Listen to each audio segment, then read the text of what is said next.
É bom a presença de Deus. Posso ouvir amém?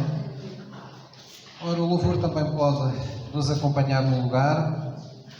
Nós, nesta sexta-feira, anteontem, nós falámos aqui da sabedoria de Deus e desde essa altura Deus contendeu todo o tempo comigo para que eu continuasse com esse assunto. Eu alegro nas coisas boas que Deus faz na vida do seu povo quando nós aceitamos com alegria a sua palavra. E há sempre um mistério, há sempre algo maravilhoso quando Deus nos impele a fazer alguma coisa, pois Ele nunca nos diz tudo o que vai fazer, mas quem o conhece minimamente pode dizer que Deus opera maravilhas entre aqueles que o ouvem, que lhe dão ouvidos. Posso ouvir o amém? Então nós hoje vamos falar novamente disso e nós vamos falar acerca de buscar a sabedoria que vem de Deus. Quando falamos disto, a primeira imagem que às vezes vem à mente de muitos crentes é de que isto porventura será um assunto secundário, será talvez um tema de uma aula de escola bíblica, não menosprezando obviamente uma escola bíblica, mas parece ser assim uma coisa que apenas diz respeito aos que procuram mais conhecimento de Deus, aos que têm um gosto especial pelas Escrituras, então é bom dedicarem-se a essa coisa que se chama sabedoria de Deus. Mas não, o que nós vamos ver hoje é que a sabedoria de Deus está no centro da sua vontade para a nossa vida. E, na verdade, ela é necessária, é aquilo que é mais necessário em nós para que todas as coisas que Deus nos preparou para a nossa vida plena em Cristo nos possam ser dados. A Bíblia mostra vários episódios que atestam isso. Um dos mais conhecidos está em Crônicas, onde Deus concedeu um desejo a Salomão, não é? Parece quase aquelas histórias que nós ouvíamos quando éramos crianças e contámos, se calhar, aos nossos filhos, não é? De esfregar a lamparina, não é? E ser ali ser o mágico e dizer pede um desejo, não é? Mas Deus fez algo semelhante com Salomão. Deus concedeu a Salomão um desejo. E Salomão podia ter pedido honra, podia ter pedido riquezas, ele podia ter pedido bens, ele podia ter pedido a morte dos seus inimigos, mas Salomão entendia e compreendia que o bem mais precioso que ele poderia ter era a sabedoria dada por Deus e, em particular, o conhecimento que vem pela sabedoria de Deus à sua vida para fazer a vontade de Deus na terra. Fazia parte da vontade de Deus para a vida de Salomão dirigir o povo de Deus e por isso foi isso que ele pediu: Senhor, dá-me sabedoria e dá-me entendimento, dá-me conhecimento para que eu possa dirigir o teu grande povo, para que eu não falhe daquilo que tu me confiaste a fazer. E diz que Deus ficou tão agradado daquele pedido, daquela atitude, de ver isso no coração de Salomão, que não apenas lhe deu o que ele pediu, essa sabedoria enriquecida em todo o conhecimento de Deus, mas concedeu-lhe tudo aquilo que ele não pediu. Concedeu-lhe riquezas como nunca antes fora vista e foi profetizado que nunca depois seria vista tanta riqueza. Concederia bens, honra, seria honrado como foi na terra, e também Deus lhe deu graça perante os seus inimigos, ou seja, lhe deu favor, não é? Abriu caminhos, mostrou sua autoridade em sua vida. Ora, isso centraliza muito aquilo que é este tema da sabedoria de Deus em nossa vida. Quando Jesus no Sermão da Montanha diz: buscai primeiro o reino de Deus e a sua justiça, e tudo o resto vos será acrescentado. Embora que a palavra sabedoria não esteja aqui, ela está implícita naquilo que Jesus está a dizer, porque sabedoria passa sempre por nós buscarmos a vontade de Deus, buscarmos fazer aquilo que mais o agrada, aquilo que Ele mais deseja. Então, quando nós buscamos sabiamente essa vontade de Deus, há inevitavelmente sobre a nossa vida uma promessa semelhante àquele sobre Salomão: Deus nos acrescentará outras coisas. Não quer dizer que nós vamos andar aí na rua e de repente somos surpreendidos por uma nuvem que nos deixa cair uma série de coisas em cima, mas quer dizer que no tempo que é a nossa vida, nós vamos encontrando oportunidades e pessoas e circunstâncias onde vemos um especial favor de Deus em nossa vida. Amém? Vamos abrir em Colossenses 1, versículo 9, e vamos ver o segredo que as Escrituras nos revelam acerca de buscarmos a sabedoria de Deus em nossa vida. Vamos lá abrir Colossenses 1, versículo 9. Colossenses 1, versículo 9. Colossenses 1, versículo 9. Ora, quando nós falamos de... Já todos encontraram, amados? Está aí ao pé dos enses todos. Tessalonicenses, Filipenses. Não é? Isto também estão os Colossenses. Eles não quiseram ficar de fora. Ora, quando nós falamos do conhecimento de Deus e de adquirirmos conhecimento, falamos de informação relevante acerca de quem Deus é, que implica já um grau de revelação de quem Deus é e da sua vontade para a nossa vida. E é importante nós adquirirmos conhecimento. Quando nós lemos as Escrituras, quando nós meditamos nas Escrituras, quando nós ouvimos alguém nos ministrar a palavra como hoje está a acontecer, nós adquirimos conhecimento. Nós ficamos a perceber quais são os pensamentos de Deus acerca de determinados assuntos de nossa vida. Ficamos, inclusivamente, a conhecer melhor Deus, a saber como Ele é, o que é que Ele quer que nós façamos. Contudo, há outra realidade semelhante ao conhecimento, mas que não é exatamente o mesmo, que é a sabedoria. E sabedoria tem a ver com o nós sermos capazes de aplicar o nosso conhecimento, o conhecimento que adquirimos, nas alturas certas, nos momentos propícios da nossa vida. E é a mistura destas duas coisas, termos o conhecimento, o entendimento espiritual de Deus e ao mesmo tempo sabermos quando aplicá-lo, que nos torna bem-sucedidos. Embora ambos sejam muito importantes, é frequente vermos pessoas com muito conhecimento da Bíblia que depois falham ou pecam porque não agiram com sabedoria em alguma situação da vida. Por exemplo, quantas vezes nós sabemos toda a doutrina, ou uma boa parte da doutrina sobre a fé, vivermos em fé, de sabermos como ela opera, como nós adquirimos fé, como nós operamos na fé. Há tanto estudo, há tanta mensagem. Se eu fosse perguntar a alguns de vocês, ou a todos vocês todos me diriam logo um punhado de versículos e um punhado de frases, não é? E de convicções relacionadas com a fé. Mas quantas vezes nós estamos naqueles momentos críticos da nossa vida em que estamos no limite das nossas capacidades, ou no limite das nossas forças, ou no limite, em algum tipo de limite da nossa vida, e naquele momento preciso onde a fé mais fazia falta, esse momento preciso que foi criado exatamente para pôr à prova a nossa fé, nós não temos o discernimento suficiente, não temos a sabedoria suficiente para saber que aquele é o momento para irmos buscar à prateleira, não é? Esses conhecimentos à prateleira do nosso coração, esses conhecimentos que nós adquirimos. Então é a altura de praticar. E muitas vezes o que é que acontece? O crente comporta-se como uma pessoa que não tem Deus. Ele desanima, ele lança a toalha ao chão, ele começa a lamentar-se, às vezes a praguejar sobre a sua vida, sobre o dia em que nasceu, sobre o que é que está aqui a fazer, e depois faz perguntas, desculpa, mas a expressão parvas, a Deus, não é? E depois se calhar até começa a culpar a Deus das coisas que lhe estão sucedendo, e a todo o tempo não está a ser sábio. Ele até conhece a doutrina, ele até tem o conhecimento, mas não está a ser sábio.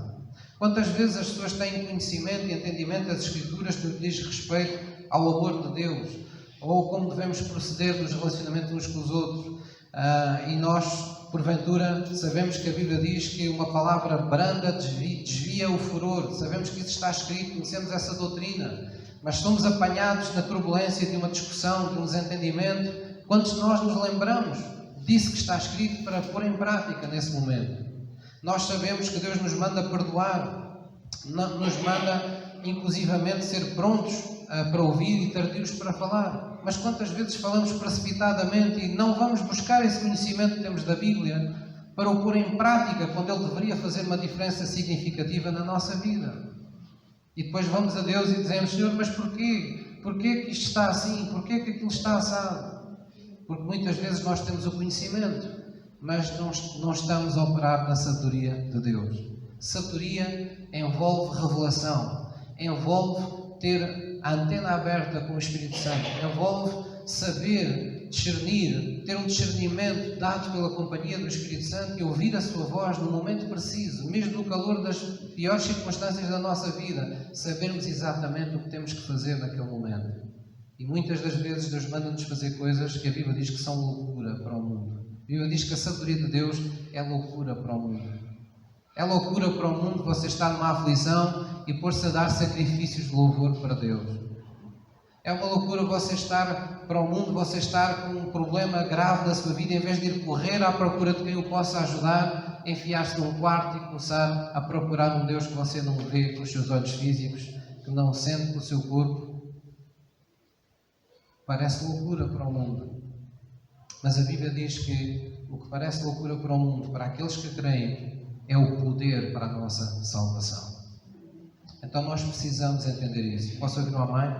Colossenses 1, versículo 9, revela-nos um segredo. Diz assim a palavra de Deus: Por esta razão, nós também, desde o dia em que o ouvimos, não cessamos de orar por vós e de pedir. Portanto, o apóstolo Paulo está a dizer que não cessava de orar pelos colossenses e de pedir que sejais cheios do conhecimento da sua vontade. Diga comigo, em toda a sabedoria e inteligência espiritual. Então veja, o apóstolo Paulo orava para que não deixassem em nenhum momento os colossenses de serem cheios do conhecimento, não é? Da vontade de Deus, mas não de qualquer jeito. Diz aqui, em toda a sabedoria. O apóstolo Paulo sabia que não bastava saber o que fazer. Era preciso saber aplicar esse conhecimento na altura precisa, na altura que é mais necessário. E fala em inteligência espiritual. Quando nós ouvimos falar em inteligência, logo nos vem à cabeça, logo nos vem ao nosso entendimento, a nossa mente, não é? Inteligência é a minha mente, são os meus pensamentos. Então, o que será a inteligência espiritual? É nós agirmos segundo os pensamentos de Deus. É nós agirmos segundo a maneira como Deus pensa. Isso é uma coisa que não nasceu connosco. Hoje nós estamos na igreja e tivemos que entregar a vida a Jesus para Deus mudar a nossa natureza. Deus formatou o computador, vamos dizer assim, que somos nós, e preparou-nos para novos programas. Deus instalou dentro de nós um novo programa que reconhece a voz de Deus, que reconhece o Espírito de Deus quando quer falar connosco. Posso ouvir um amém? Então aqui revela-nos esse segredo. E depois veja o que acontece. O apóstolo Paulo, vou recapitular, estava dizendo aos Colossenses: eu não cesso de orar por vocês, não é?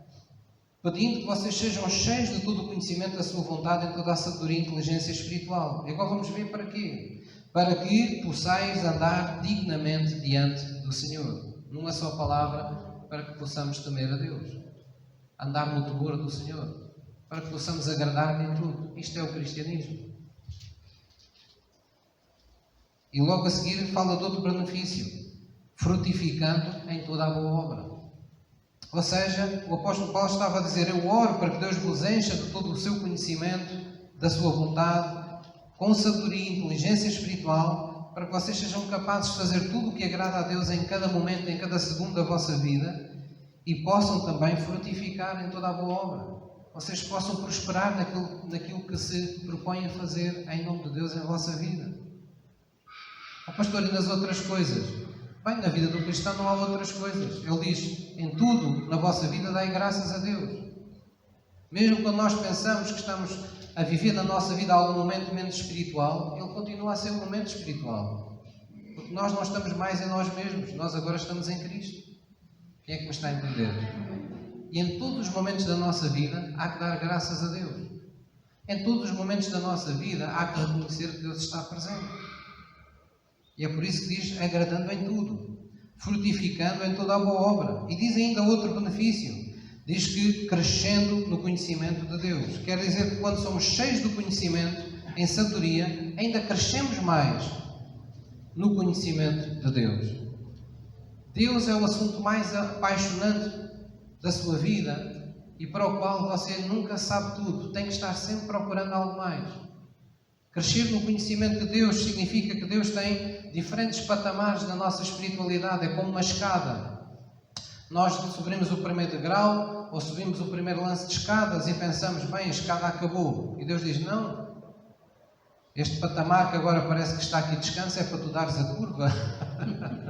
E começa a levantar o pé porque há um novo lance de escadas para tu subir. E nós não sabemos onde é que termina essa escada.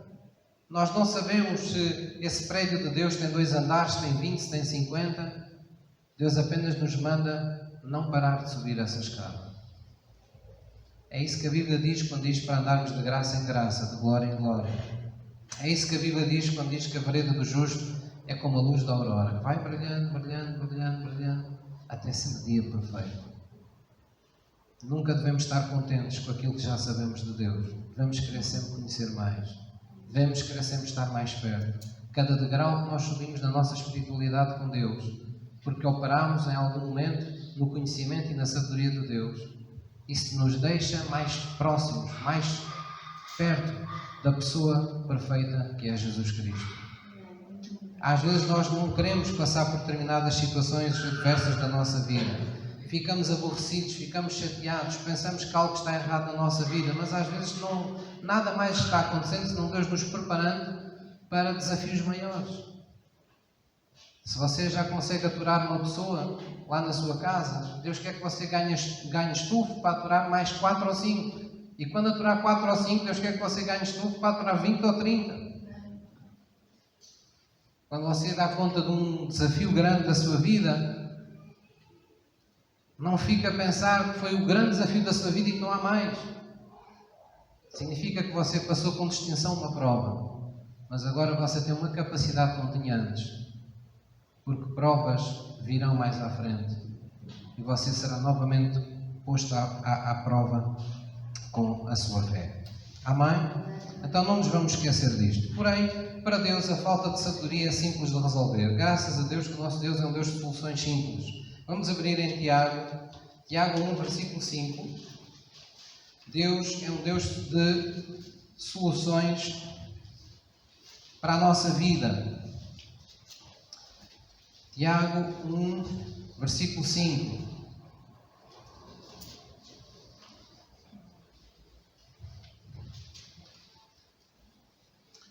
Tiago 1, versículo 5. Sabe, nós geralmente temos, quando olhamos para as pessoas, parece que não adianta as pessoas irem à escola ou socializarem, porque nós logo de imediato rotulamos facilmente as pessoas. Achamos logo que já sabemos se uma pessoa, desculpem a expressão, é burra ou se é uma pessoa esperta. Achamos que as pessoas não mudam. Somos rápidos em dizer esta pessoa presta, aquela não presta, só porque vimos uma repetição de maus comportamentos ou de más atitudes, ou ao contrário, vimos a pessoa agir sempre bem em determinadas circunstâncias, então assumimos aquela pessoa sim, aquela pessoa vai longe, mas aquela não vai. Nós facilmente damos como perdidos os casos que são a vida das pessoas, ou damos as pessoas como casos perdidos, se preferirem assim. Mas Deus não pensa assim. Deus entende que a sabedoria está ao alcance de todos. E Deus diz aqui em Tiago 1, versículo 5, diz: se algum de vós tem falta de sabedoria, peça a Deus, que a todos dá liberalmente, dá gratuitamente, livremente, e não o lança em rosto e ser-lhe-á dado. Então, quando Deus nos dá a sabedoria, Deus não nos dá a sabedoria para daqui a uns tempos nos atirar em cara como nós éramos maus e como Ele agora, não é? É que fez todas as coisas e nós não prestamos, porque antigamente fazíamos isto, antigamente éramos assim, éramos assado. Deus não lança em rosto as nossas fraquezas, as nossas faltas. Deus dá a sua sabedoria livremente e alegra-se naquilo que dá e sabe que aquilo que Ele dá nos transforma em pessoas diferentes. Então diz, peça a Deus, basta pedir a Deus sabedoria e Ele a dá livremente, não lance em rosto ser-lhe-á dada. Porém Deus põe uma condição: peça, porém, com fé, em nada duvidando. Porque o que duvida é semelhante à onda do mar, que é levada pelo vento e lançada de uma por outra parte. Não pense tal homem que receberá do Senhor alguma coisa. Amém? Deus é um Deus de convicções. Se você reconhece que Deus é a solução para a sua vida hoje, reconheça-o sempre, mesmo nos momentos mais difíceis da sua vida. E a Bíblia manda-nos pedir sabedoria. Porquê é que nós temos que a pedir, pastor? Será que eu não tenho nenhuma sabedoria em mim mesmo? Em Romanos diz, não sejais sábios em vós mesmos. Todos nós podemos recorrer à sabedoria do mundo. Todos nós podemos recorrer às experiências passadas, à imagem que nós temos e ao discernimento que temos das situações por que passamos ou passamos na nossa vida. E com base nisso, pensarmos o que é melhor e o que é pior. Mas a Bíblia manda-nos não sermos sábios em nós mesmos. Porquê? Porque Deus sabe que nós temos uma apreciação distorcida da realidade quando não estamos verdadeiramente ligados a Ele. Nós olhamos para as coisas, mas raramente vemos tudo. Mas Deus que é omnisciente, Deus que vê todas as coisas, Deus que pode todas as coisas, Deus que pode sempre velar pelas promessas que faz para as cumprir, Deus que sempre envia uma palavra que não volta para Ele vazia, mas vem com resultados da nossa vida. Ele diz: pede-me a minha sabedoria. Não te apoies nessa sabedoria que o mundo te oferece. Ela não é fidedigna. Pode até resultar algumas vezes, em algumas situações, mas não tem fundamentos firmes para a vida. Ela é volátil, ela é temporal, está firme nas coisas que estão sujeitas a mudar a qualquer instante na tua vida. Tu pensas que determinadas pessoas são as pessoas que mais te amam e um dia vais descobrir que se calhar serão outras. Hoje tens pessoas que achas que nunca vão falhar contigo, mas amanhã vais descobrir que falharam. E outras que tu pensavas que iriam falhar estão aí de pé por ti. A sabedoria que é apoiada na nossa vivência diária não é de confiança. Deus manda-nos pedir a sua sabedoria. Amém? E o apóstolo Paulo enfatiza isto em todas as cartas do Novo Testamento. Aos Coríntios ele diz, e eu passo a citar, diz que a glória que está sobre a sua vida, diz o apóstolo Paulo, está em viver na graça de Deus e não com sabedoria carnal. A glória que está sobre a minha vida, está o apóstolo Paulo a dizer, está em eu viver na graça de Deus e não em viver segundo a sabedoria que é normal deste mundo. Aos Efésios, eu mando-os andar como sábios. E a Timóteo também disse algo tremendo. Vamos abrir em 2 de Timóteo, umas páginas atrás de onde vocês estavam. Logo aí encostadinho a Hebreus. 2 Timóteo 3.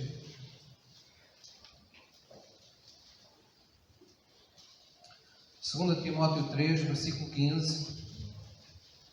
Veja o que foi dito ao jovem Timóteo.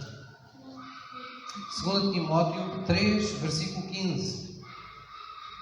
Ele está dizendo, olha, desde a meninice sabes as Sagradas Escrituras. Elas podem fazer-te sábio para a salvação. Elas podem ajudar-te a encontrar o caminho da sabedoria pela fé que há em Cristo Jesus. Toda a Escritura é divinamente inspirada e proveitosa para ensinar, para redarguir, para corrigir, para instruir em justiça, para te dizer o que fazer em cada momento da tua vida, para que o homem de Deus seja perfeito e perfeitamente instruído para toda a boa obra. Posso ouvir um amém? Então, esta é a importância que a sabedoria de Deus tem em nossa vida. Deus diz, sentes falta de sabedoria? Pede a Deus. Qual é das coisas todas que Deus já fez na sua vida? O que é que o pastor na sua vida pode reconhecer que foi mais marcante, foi mais avassalador no seu coração para você ficar derretido com Deus? Bem, obviamente todos nós não somos de forma alguma indiferentes ao amor de Deus. Não é? O amor de Deus é a primeira conquista. É quando Deus deita abaixo os primeiros muros da nossa resistência, não é? Se me falar em milagres de cura ou de libertação, eu teria vários na minha família e na minha casa que vos poderia enunciar, que me maravilham. Mas há algo que persiste comigo durante todos os tempos que me maravilha profundamente mais do que muitas outras coisas que aparentemente são mais visíveis, mais palpáveis. Eu comecei o ministério comecei um pouco mais cedo, mas comecei com a responsabilidade de pastorear uma igreja com 25 anos. E fui enviado para uma igreja onde eu nada sabia da igreja, não conhecia as pessoas e, como vocês compreendem, com 25 anos, nós ainda sabemos muito pouco da vida. Talvez por isso o que Deus fez através da minha vida, então, me tenha marcado tanto. Porque eu reconheço que eu não tinha os conhecimentos da vida necessários para ver e para instruir pessoas a alcançarem proezas com Deus como muitas alcançaram.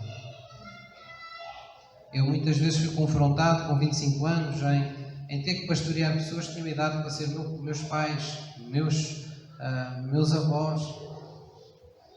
Eles poderiam dizer, mas o que é que este miúdo vem agora para aqui? Este miúdo é que me vai dizer como é que eu vou andar na minha vida? Por essas questões nunca foram verdadeiramente sentidas no meu ministério. Porque desde o princípio eu tinha esta certeza gravada no meu coração. Eu não estou lá para ser o João. Eu estou lá para ser o vaso que Deus tem para chegar àquelas pessoas e abençoá-las. Então eu vi muitas vezes, mesmo na inexperiência do ministério, fui confrontado com muitas situações novas, com muitas adversidades, com muitos assuntos por resolver, para os quais eu não tinha manual, para os quais eu não sabia como sair deles. E inevitavelmente eu ia à presença de Deus e pedia a Deus: Senhor, dá-me sabedoria, porque eu não sei o que fazer nesta situação. Se não fores tu, a minha vida no ministério acaba hoje. A minha credibilidade acaba hoje, porque eu não sei sair desta situação. E Deus invariavelmente vinha uma e outra, do nada apareciam coisas claras, convicções claras, instruções. Eu chamava fulano e beltrano e dizia isto e dizia aquilo e fazia. E quando eu chegava ao fim de um processo, às vezes moroso e trabalhoso, às vezes durava mais que uma semana, eu ia ver e parecia que Deus tinha andado a cozer os rompimentos todos que havia numa toalha ou num vestido. Eu ficava maravilhado com aquilo. Eu dizia, realmente só mesmo Deus. Porque a sabedoria de Deus é de facto o que nós mais precisamos. Saber em cada momento o que fazer. Saber em cada momento que palavra de Deus aplicar.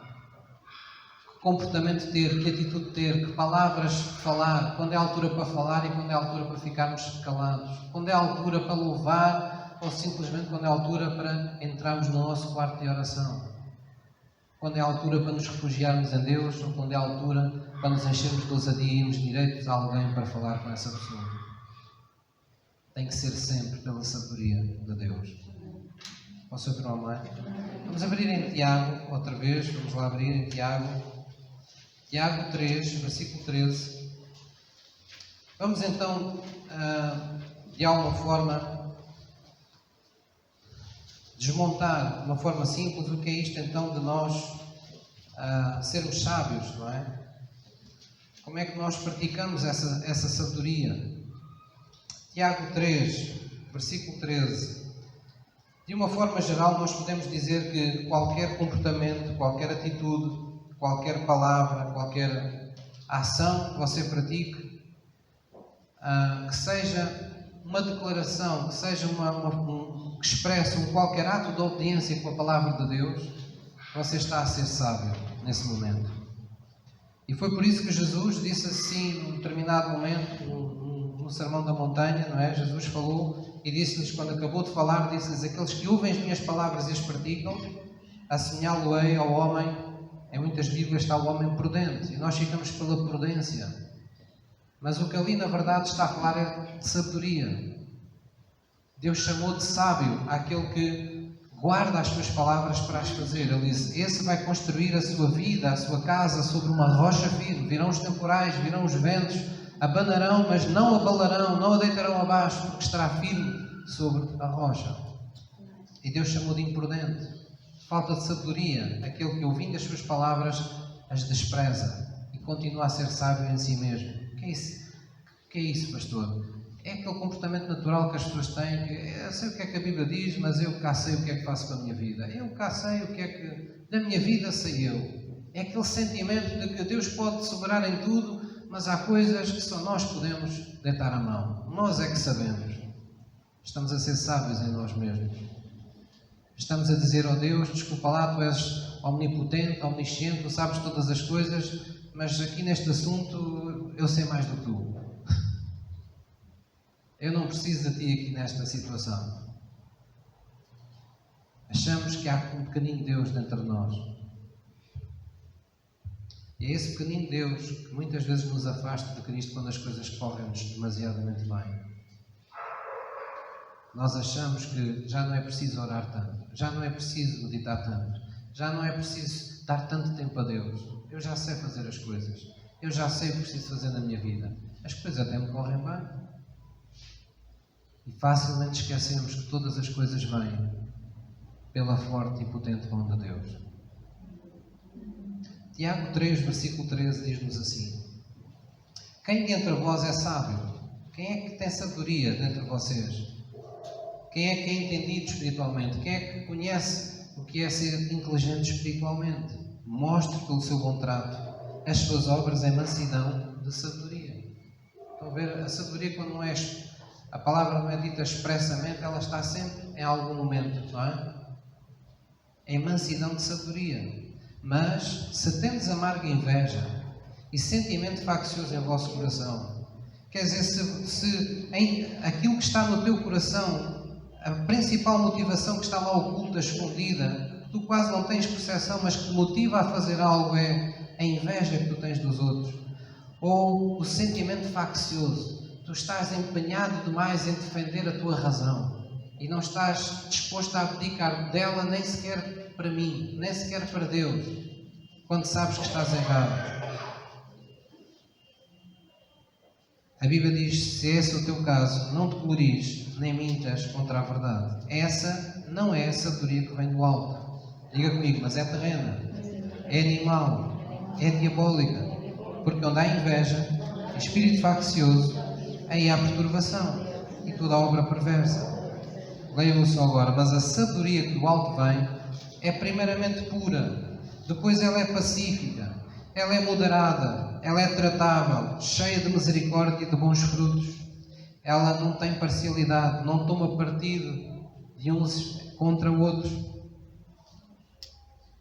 É sem hipocrisia. Ora, o fruto da justiça semeia-se na paz, para os que exercitam a paz.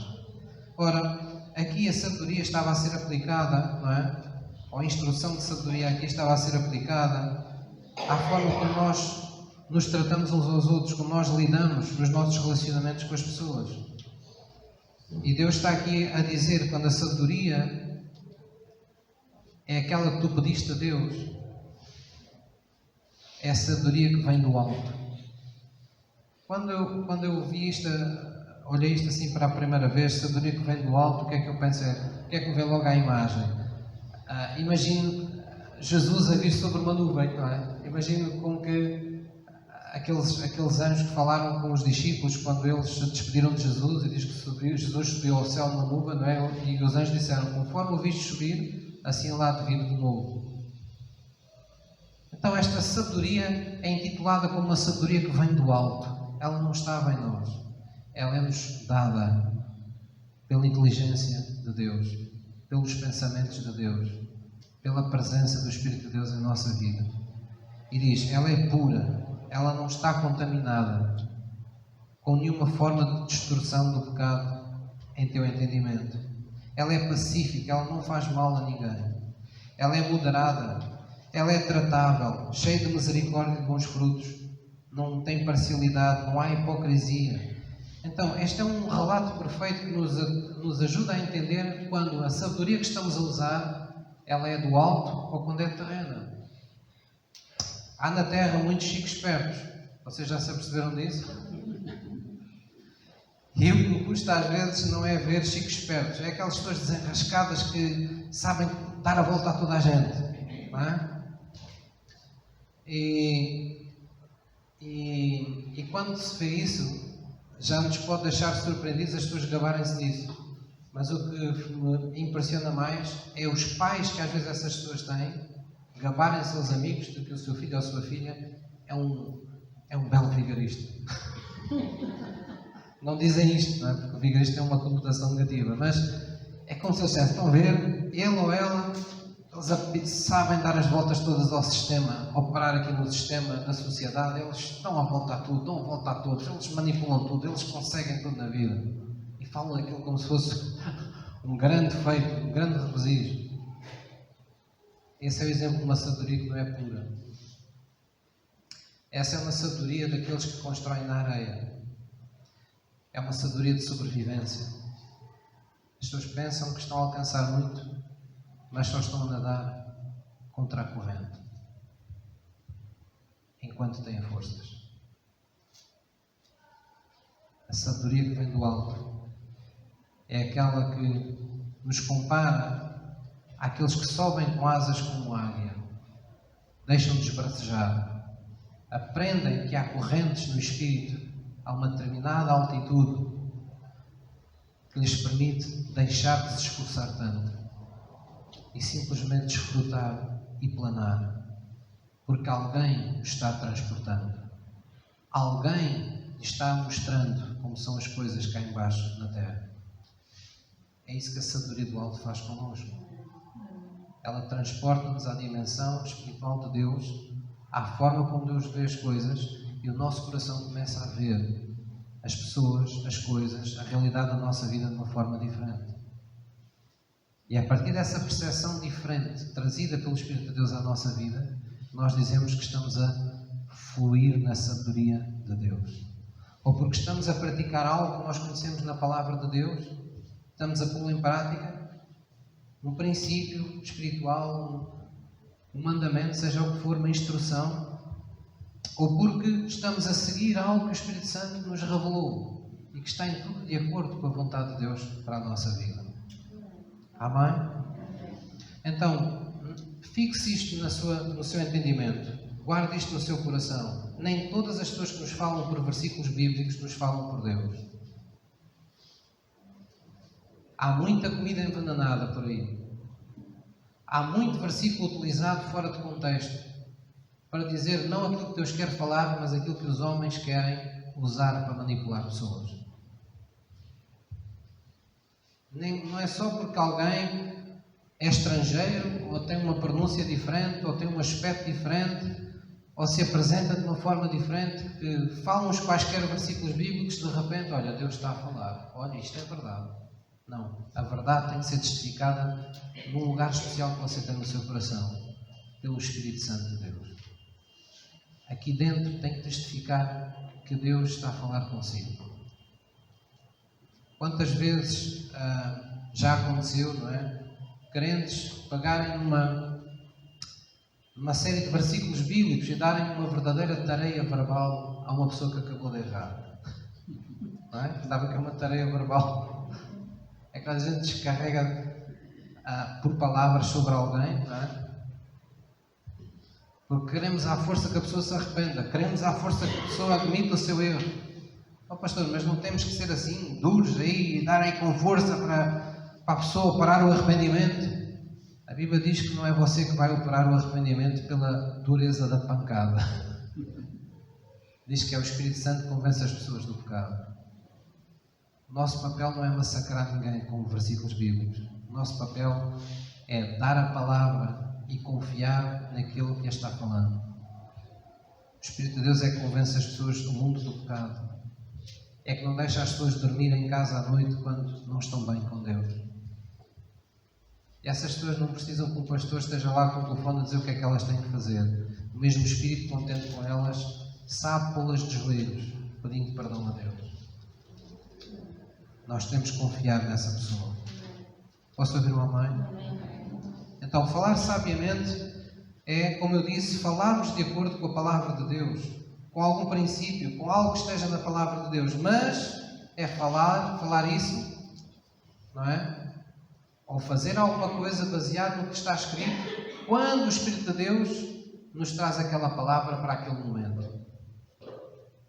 O Espírito de Deus tem que estar sempre envolvido nessa equação. Tem que ser sempre Ele a nos ministrar. E é por isso que quando vocês veem a palavra conhecimento na Bíblia, está em inúmeras vezes na Bíblia associado com a palavra sabedoria.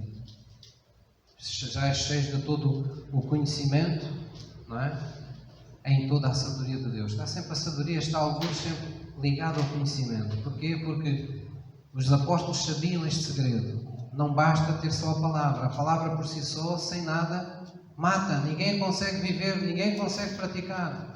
Mas é o Espírito Santo que nos dá a capacidade de transformar um versículo bíblico numa realidade no nosso espírito, numa força para fazermos algo em nome de Deus. Posso ouvir o amém? Vamos abrir em 1 Coríntios e vamos perceber melhor, afinal de contas, Quem é esta sabedoria? Será que esta sabedoria é meramente uma coisa? É um conceito? Ou é mais do que isso? Vamos ver o que é que a palavra de Deus nos diz. 1 Coríntios 1, versículo 24.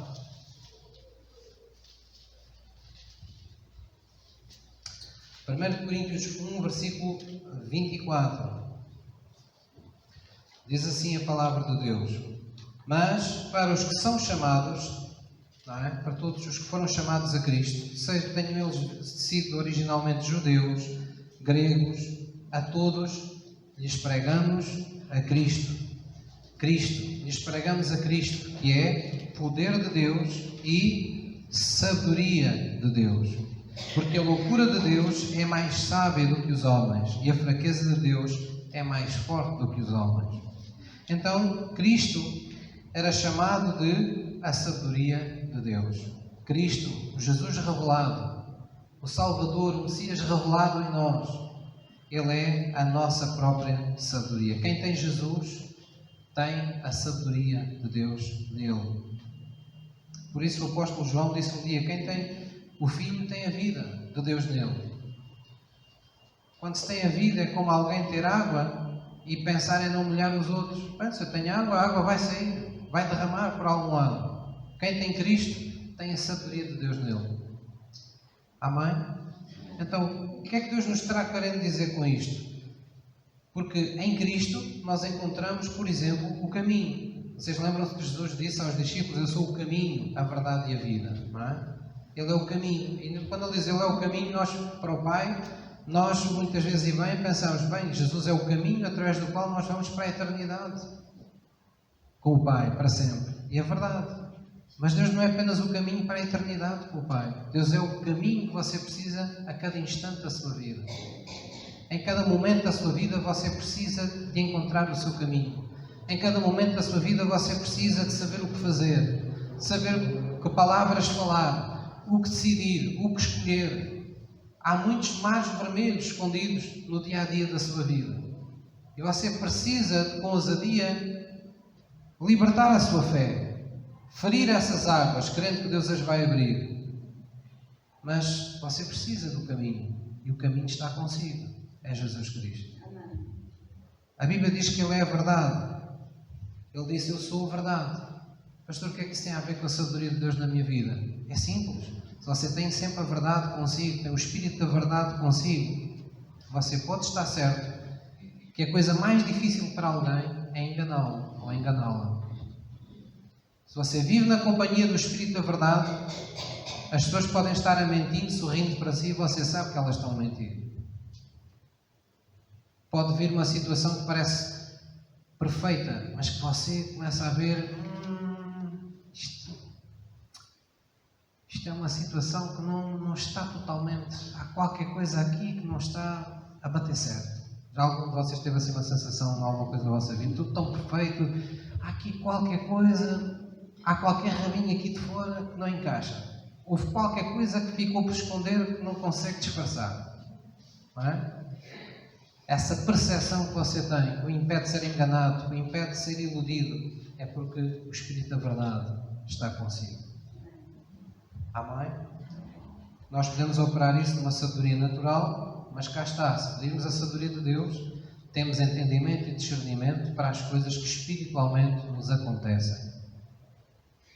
Saber quando estamos sendo atacados, quando estamos sendo confrontados com situações de maldade, de poder demoníaco, satânico, o que quer que seja, quando estão pessoas a ser usadas maldosamente contra nós, quando determinadas circunstâncias estão a se tornar uma nuvem demasiado densa à nossa frente, nós espiritualmente temos discernimento atempado. Antes do tempo percebemos o que se está a passar e podemos agir de maneira a que aquele mar vermelho se abra. Posso ouvir um amém? E Jesus é Ele próprio a palavra, não é? Ele disse... Ele próprio se intitulou a palavra. O apóstolo João disse: Ele foi a palavra, o verbo que se fez carne. Então, quando temos Cristo, temos a sabedoria de Deus, no sentido que nós temos as palavras connosco sempre, que podem trazer o sobrenatural de Deus à nossa vida quando nós mais precisamos.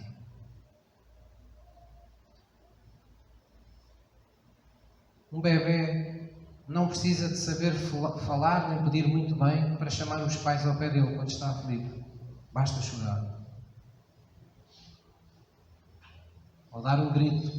O pai e a mãe saltam da cama e correm para o berço.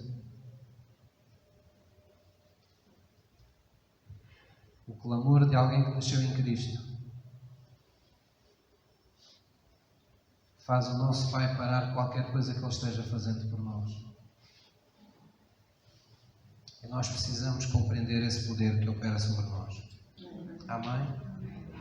Vamos continuar nessa passagem enquanto o louvor sobe para nos acompanhar. Em 1 Coríntios 2, versículo 7, diz este versículo, este capítulo 2, o apóstolo Paulo está explicando aos Coríntios, fazendo uma distinção entre a sabedoria, mesmo aquela que tem louvor entre os homens, mas que é terrena, da sabedoria que vem de Deus, mostrando que é uma sabedoria diferente, a qual nós devemos desejar, devemos buscar. E por isso no versículo 7 diz, mas nós, diz o apóstolo Paulo, nós falamos a sabedoria de Deus. Não é aquela sabedoria do mundo, é a sabedoria que procede de Deus. E veja o que diz a seguir, maravilhoso para todos nós. Diga comigo, oculta em mistério, a qual Deus ordenou antes dos séculos para a nossa glória. Quer dizer que Deus já preparou todas as coisas, já preparou a sabedoria para que ela possa ser uma realidade na nossa vida. Antes dos séculos tudo já foi preparado. Deus já tinha o enxoval do bebê preparado antes de você nascer. Não é? Os pais começam a arranjar o quartinho, a pôr as coisinhas, e as primeiras roupinhas, e começam a imaginar como é que vai ser, e preparam o quartinho, não é? A caminha, o berço, tudo, não é? Começam a imaginar as noites que vão deixar de dormir, aquelas coisas. Preparam tudo. Quando o bebê nasce já está tudo pronto, não é? Ou pelo menos o importante para começar, não é? E sabe uma coisa? Deus já ordenou aquilo que você precisa para começar, para continuar e para terminar a sua jornada aqui nesta terra. Jesus disse, eu sou o autor e o consumador da tua fé. Eu sou o princípio, o meio e o fim. Eu sou o que era, o que sou e o que hei de ser. Deus é o mesmo ontem, hoje e eternamente.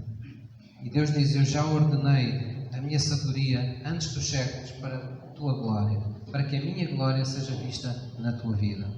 Então nós só temos que entrar em intercessionarmos com essa sabedoria, só temos que ter acesso a ela. E Jesus diz na sua palavra, pede-me e eu te dou livremente, e depois depende totalmente de mim. Deixa que seja eu a falar ao teu coração, deixa o sinal sempre aberto, não desligues a onda pela qual eu te falo todos os dias ao teu coração. Então veja o que diz logo a seguir no versículo 9. Mas como está escrito, as coisas que o olho não viu e o ouvido não ouviu e não subiram ao coração do homem são as que Deus preparou para os que o amam. Mas Deus não-las revelou pelo seu Espírito Santo, porque o Espírito penetra todas as coisas, ainda as profundezas de Deus. Por qual dos homens sabe as coisas do homem, senão o Espírito do homem, que nele está? Assim também ninguém sabe as coisas de Deus, senão o Espírito de Deus. Mas nós os cristãos, nós os que temos Cristo no coração, não recebemos o Espírito do mundo, mas o Espírito que provém de Deus, para que pudéssemos conhecer, ter entendimento, inteligência espiritual, sermos enriquecidos com todo o conhecimento da sua vontade, em toda a sabedoria, o que nos é dado gratuitamente por Deus. Amém? No versículo 16 diz, porque quem conheceu a mente do Senhor, para que o possa instruir? Mas nós temos a mente de Cristo. Nós temos a mente de Cristo. Amém? Nós sabemos como Cristo pensa. O Espírito de Deus está connosco para nos mostrar em cada circunstância da nossa vida como é que Deus pensa acerca disso.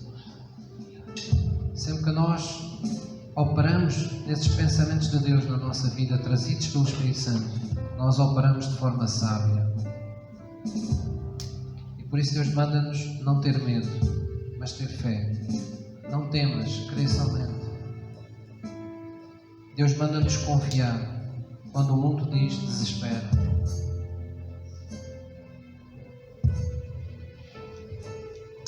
Posso ouvir uma mãe? Vamos ficar de pé.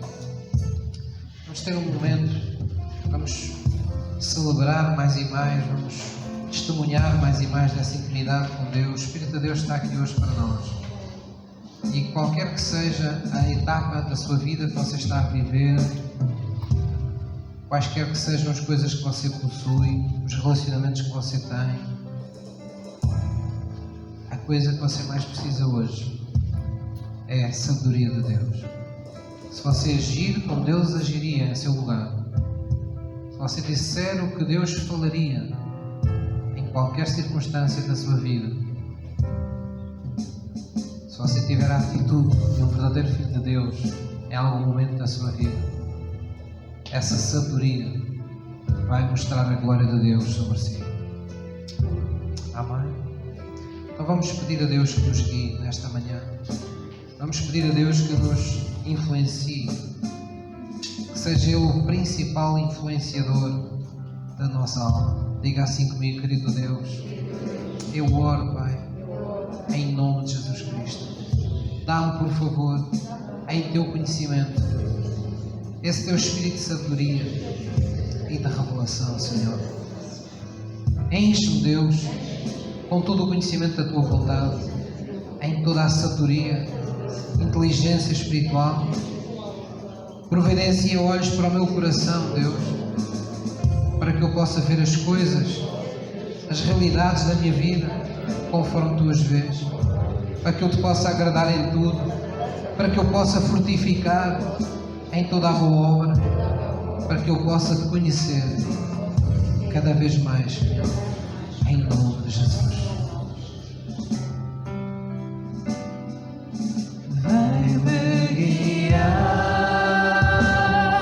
Faça esse convite à pessoa do Espírito Santo nesta manhã.